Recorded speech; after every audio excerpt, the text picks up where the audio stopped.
Hello everyone, my name is Francisca and I'm here today to present a study on the global panorama of inclusive spaces in Portuguese-speaking countries. The inclusion of people with disabilities is one of the essential elements for building fairer and more equitable societies. Inclusive spaces play a key role in promoting rights, opportunities, and skills development for these people. These are institutions and centers dedicated to support, training, and inclusion of people with disabilities, offering services such as training, support, activities, and access to assistive technologies that enable inclusion in different areas of society. So, this study investigates and characterizes inclusive spaces in Portugal, Brazil, and Angola, analyzing their services, target audience, and communication strategies. Understanding how these spaces are organized, what their goals are, and how they carry out their communication practices is essential to identify opportunities for improvement and to expand the social impact of their activities. Communication practices, in particular, play a key role in ensuring that the services offered are known by the target audience and by society in general. The study adopted an exploratory qualitative approach.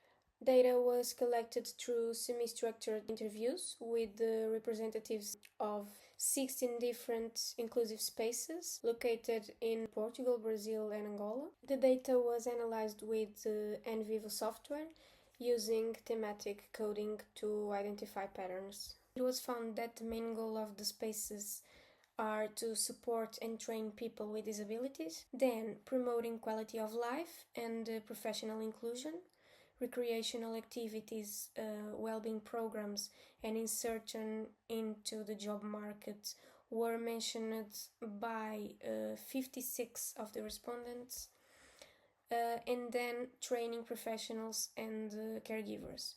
50% of spaces offer training for health and education professionals and family members of people with disabilities. In terms of teams, inclusive spaces are made up of professionals from different areas, reflecting the needs for a multidisciplinary approach, especially teachers, psychologists, occupational therapists, engineers, and social assistants. The main audiences served and covered by the communication strategies include people with disabilities, family members and caregivers, health and education professionals, and community in general with 44%.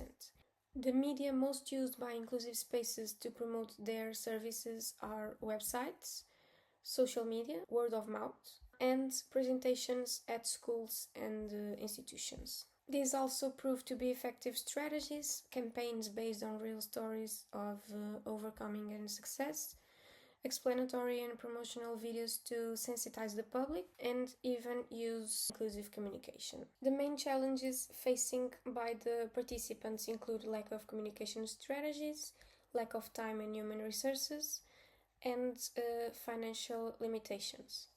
These challenges impact the visibility and reach of the services offered, limiting the potential for social inclusion. The results of the study showed that inclusive spaces in Portuguese-speaking countries play an essential role in promoting the inclusion and empowerment of people with disabilities. Despite the challenges, effective and humanized communication strategies can increase the visibility and impact of these services. To this end, it is essential to invest in accessible communication and campaigns based on real stories, so this can naturally contribute to increased inclusion, because effectively communicating these spaces allows people with disabilities to get to know them and to access and enjoy the resources that facilitate their inclusion and improve their quality of life. The main limitation of this study is the disproportionate sample, which is more represented in Portugal than in the other two countries studied. Future work should address this limitation with a more equitable and representative sample.